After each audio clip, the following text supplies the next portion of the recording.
السلام عليكم ورحمة الله وبركاته. ازيكم عاملين ايه؟ معانا قضية النهاردة. يعني عايز اقول لكم ان هي كانت بسبب حاجة بسيطة جدا مات اكتر من 13 شخص، والقضية ديت حصلت في منطقة شبرا الخيمة. اللي حصل فرد حمام ما يسواش ال100 جنيه، يعني تمنه ما يعديش ال100 جنيه. كان في واحد اسمه اسلام وواحد اسمه خالد، الاتنين دول عندهم حمام. فلما في يوم واحد منهم، خالد ده، مسك من اسلام فرد حمام. هما كانوا مش بيدوا لبعض حمام وحاجات كده في غواية الحمام، اللي هو كل واحد ما يديش للتاني، اللي يمسك حاجة من حد ما يديهاش للتاني. فالمهم جه اسلام ده راح لخالد قال له انا عايز فرد الحمام ده.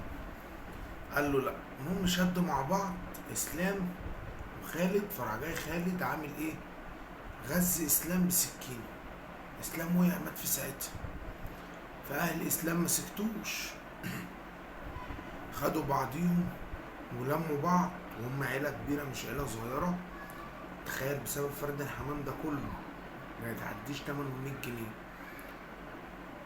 قعدوا يدبوا في بعض، كل واحد جاب السلاح وجابوا الشوم وجابوا الحاجة وخدوا بعضهم وراحوا.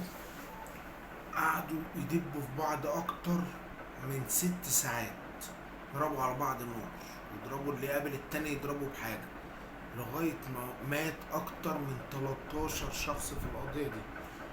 ولما الحكومة جت لمت أكتر من 25 واحد من عيلتين وحبسوهم كلهم. وفي الآخر اللي مات مات واللي عاش عاش.